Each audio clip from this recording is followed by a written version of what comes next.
Okay, this is a little demo of Zone Doggy.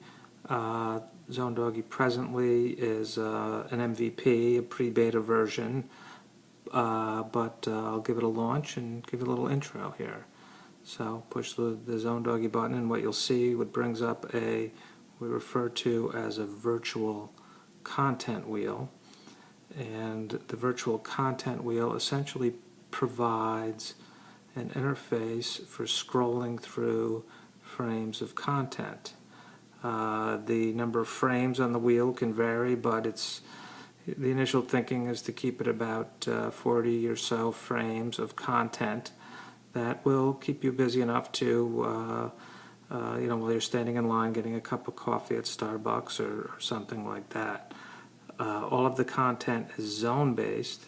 So, for example, in this situation, or the example that's being shown, is the Albany, New York zone.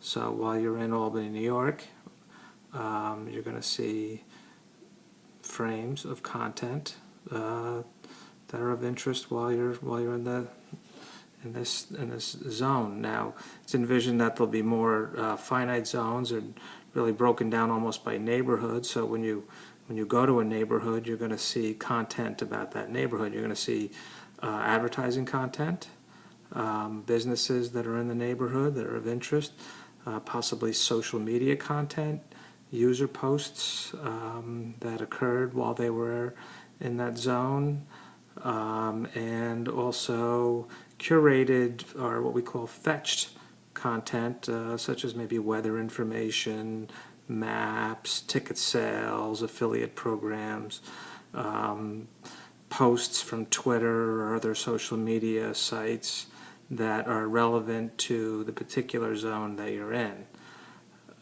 So, interesting thing about Zone Doggy, one of the interesting features, is that when you look at it in landscape mode, it allows you to the images all get put into landscape. So it's a sort of a unique way, again, of looking at content as you travel throughout your day.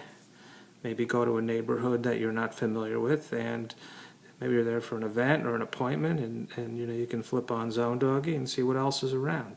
I've been in the capital region my whole life, but a friend of mine took me to Troy recently and showed me around some of the sites, things I was never aware of, had no idea existed, but an app like Zone Doggy would automatically push that kind of content at the user. It's a free app. You don't necessarily have to be a registered user to view the content, so it's very, very simple to use, very easy to, anybody can use it. It doesn't require any skill level at all. It's basically turn it on and get content about the zone or geo-fenced area that you're in. At present, this is being shown on an iPhone 5. It's actually more robust on a 6. It's a little bit, the screen is a little larger, so the wheel, so more room on the edges. It's a little bit better presentation, but again, this is an MVP, so there's a lot of improvements that are to come along. A feature is you can actually pick a zone. So although I'm in the Albany, New York zone right now, I could go in and pick another zone. For instance, if I knew I was going somewhere later in the day or going on vacation, I could pick, as at present, this MVP only really shows 2 zones, but the concept is you'll be able to search for any zone. So let me close that up there. Push that. Another feature, in order to better curate the content, is we're going to use like or dislike buttons. Again, this interface is just a prototype, but if you're familiar with Reddit or Yik Yak, they're sort of voting to help curate the content. So as people vote for a particular piece of content they like or perhaps dislike, that will impact whether the piece of content makes it onto the content wheel. Also, with the finite number of slots on the content wheel, it does create a supply and demand paradigm for advertisers who want to get their stuff onto the wheel for a particular neighborhood or particular area.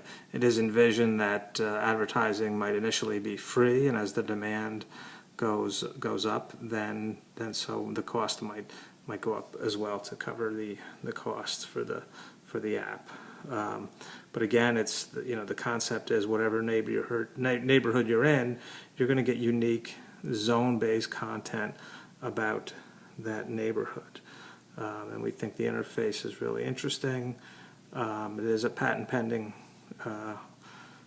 product, and we think also there might be it might flow very nicely into the Apple Watch or other interfaces or devices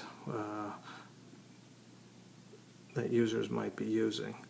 So I think that's really about it for the description of Zone Doggy, and I hope you enjoyed it, and I hope you try it out.